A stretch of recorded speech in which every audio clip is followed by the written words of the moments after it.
So let me introduce you to a little flower called henbit. It looks like something out of Alice in Wonderland. If you get really close to the flowers, oh, they are absolutely beautiful. And the cool thing is this plant is edible. From the leaves to the stems to the flowers, you can take that and throw that into a salad.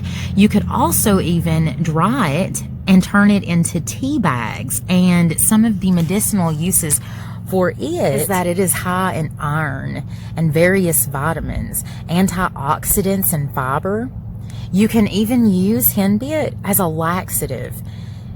And right next to henbit is something that people seem to mistake henbit for.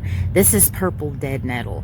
You can see that there is a difference, but the thing is, it also has little flowers on it. And if you get really close to these flowers, they can look similar to henbit flowers, but they are a little different. And now look at henbit. Let me pick one here. We're gonna hold it up next to the purple dead nettle, and you can see that there is a difference. There is a difference. The henbit is brighter, it's purple. The dead nettle seems to have pink flowers on it. And then right here at the top of the purple dead nettle, you'll see that it gets really dark and reddish, kind of at the top, but deep purple, and it's part of the mint family. Purple dead nettle is an herb that can be used as an anti-inflammatory, also an antibacterial, and an antifungal. The leaves can be used on external wounds and or cuts as a poultice, and when you make a poultice, what you do is you'll take a piece of it, the leaves or whatever, and you put that in your mouth. You chew on that, and with what you've got in your mouth, you'll take that out and put that directly in the wound. It'll clean it. It's like nature's Neosporin. And there's another plant that will help you. It's gonna help clean wounds and cuts, and it's everywhere in Western North Carolina. So let's go and check it out. This is one of my favorite plants, and I know that you guys have seen it around. It's pretty small right now because it's the beginning of spring. I don't have any big ones in my yard, but I will have so many come, you know, here in the next month or so. Anyhow, plantain is very unique. You can see that on the back it has just little lines going up. We've got 1, 2, 3, 4, 5. I thought so. 5 little lines that go up. No other plant is quite like this. It's smooth, a little kind of rough on the top, just a little, but on the back it's very smooth. And this plant is actually really cool. It has been considered by herbalists for a long time to be a helpful remedy for coughs, for wounds, for inflamed skin. And one of the good things is you can make a poultice out of this, and it's so easy to find, especially this time of year. And you'll stick it in your mouth, you'll put it directly on a wound, and it will clean it so good. I actually heard a story one time where a man had got into some trouble in the wild, and he got a cut. Well, anyhow, his buddy had to take him to the hospital, but he thought he was silly because he went and he put some plantain poultice in his wound. When he made it to the hospital, he had cleaned it out already by then, walked into the hospital, and they actually asked him if he had medical assistance before cleaning it out, or if he knew how to do that. Somehow this plant was so well at cleaning out his wound. So I really encourage you to find plantain and get familiar with it, because you may really need it one day. Let's go find something else. This is my baby. This is called yarrow. It's very fine. Its leaves and ferny looking. It is so beautiful. So I went and transplanted one, and now I've got one right by my little well house. And last year was its first year, so this year is its second year. Its stalks are going to be huge. Okay, so I actually have used this plant for medicine, and so I can tell you for certain that it works. This is a good fever reducer, actually. I turned it into tincture form. If you don't know what a tincture is, you can probably look that up online, but they're super easy to make. I had let it set for probably about a year, and then my stepson ended up getting sick, and we just could not get his fever to break. Now, I thought that I wanted to use boneset. Unfortunately, I could not find it, and so this was the plant that I came looking for. It was yarrow, and so what I've done is I have made tinctures out of it. I actually have dried tea in the house. I keep it in the house because this is a very important plant.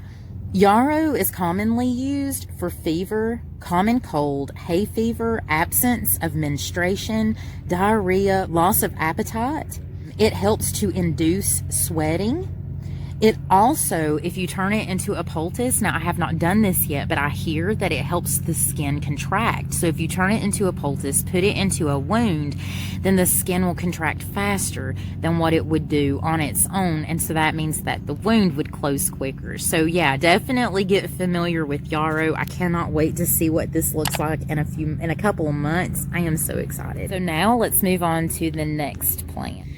Okay, I'll save dandelions for last. Dandelions is a powerhouse. And you know what? I know that when the apocalypse happens and that the grocery stores run out of food, I am telling you that people are going to be dying right beside the dandelion that would have saved their life. Dandelion has so many medicinal benefits. Dandelion has so many vitamins and nutritions. This time of year is the best time of year. I love to get a hold of dandelion in the spring. What I like to do is take the flowers. I will literally just pick a flower. I'm going to leave this one alone because I've already got so many. But what you would do is pick the flower. Then you could turn it into a fritter. That means you can fry it. Just dip it like you would a piece of chicken, anything else, and fry that up. That's a good way to eat them. I have also put them, just cut the heads off. You washed them, you know, you get the leaves and everything off. Put that into a jar of honey and then just eat one a day. Now, I'm going to tell you why you should really pay more attention to dandelions and know that they're not the noxious weed that everybody believes them to be. Dandelions can help to fight inflammation. I mostly use it because I'm trying to boost my immune system. I've been doing that for like the last 4 years. And people also say that you can use it as an anti-aging agent in skin products, but I'm not too big on anti-aging. I figure the older I get, the closer I am to God. I actually have a hard time remembering what my birthday is or even how old I am. I actually have to count because it just doesn't even matter. I just get closer to God. I think that's a wonderful way to look at it. I just wanted to kind of go over a little bit of what dandelion actually has to offer. So as far as vitamins, what does dandelions actually have? So vitamin A, there's going to be 112% of that. We're also going to have some vitamin C, vitamin E, vitamin K. We're going to have some vitamin B6, folate. We're going to have some iron, magnesium, potassium, sodium, zinc, copper, manganese. There's actually going to be 0.4 grams of fat, and this is by going on 1 cup of dandelion greens. So whether you wanted to use the flower or you wanted to use the green leaf, well, then that's okay. If you take 1 cup of dandelion, which would be any part of it really, and it's foliage this time of year, that is how you're going to get your vitamins. So let's look at a chart and see what vitamins and minerals are in dandelion. Dandelion is also known to remove toxins from the body. It's highly nutritious and full of antioxidants. It boosts your immune system. It may fight HIV, promotes liver function. It may also help inflammation. It may help to treat anemia.